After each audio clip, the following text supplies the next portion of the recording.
Assalamualaikum warahmatullahi wabarakatuh. Perkenalkan, nama saya Ismail Ridwan, saya dari Fakultas Hukum Universitas Surya Kencana. Di sini saya mendapat tugas dari mata kuliah Hukum Administrasi Negara yang dibimbing oleh Dr. Emrendi Arianda di SHMH. Di sini saya akan membahas tentang pembatasan kekuasaan melalui hukum administrasi negara.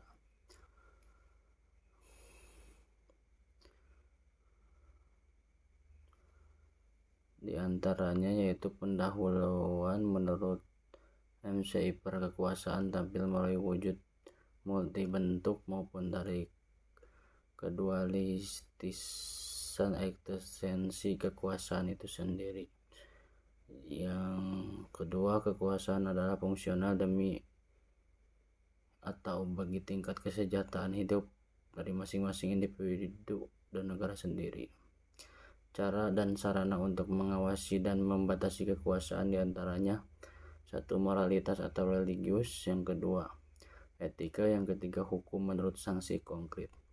Kekuasaan membutuhkan hukum untuk satu, guna memberikan legislatif terhadap penyelenggaraan dalam kehidupan masyarakat. Yang ketiga, hukum dibutuhkan supaya kekuasaan tersebut dapat tumbuh dan berkembang jadi kesewenang-wenangan kedoliman.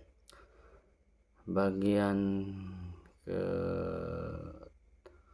ketiga adalah kekuasaan dan hukum administrasi negara. Pengertian dan sumber kekuasaan negara. Kekuasaan secara etimologi diartikan sebagai kemampuan berbuat atau bertindak, power in ability to the arts.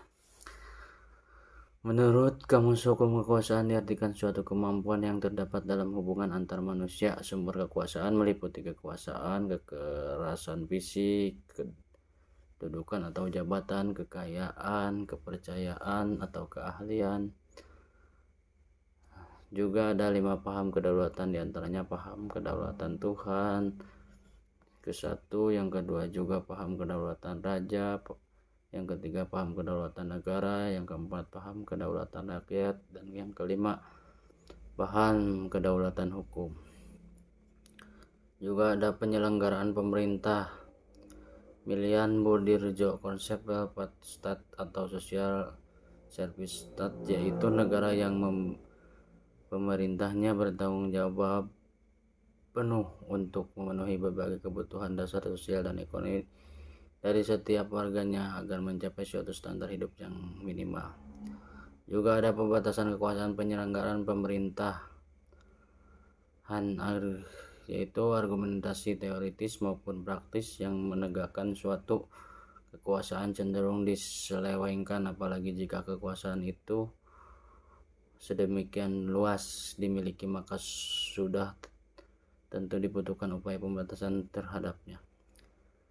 Pembatasan dalam arti luas. John Locke, kekuasaan yang terdapat dalam negara dibagi 3, diantaranya kekuasaan legislatif, kekuasaan eksekutif, dan kekuasaan federatif, yakni kekuasaan yang tidak termasuk kedua kekuasaan di atas. Pembatasan dalam arti sempit adalah suatu upaya membatasi penyelenggaraan kekuasaan pemerintah melalui perangkat hukum administrasi negara. Pelaksanaan pembatasan dalam arti sempit ini pada dasarnya dapat dirinci menjadi 2, yaitu tindakan secara intern juga tindakan secara ekstern. Sekian.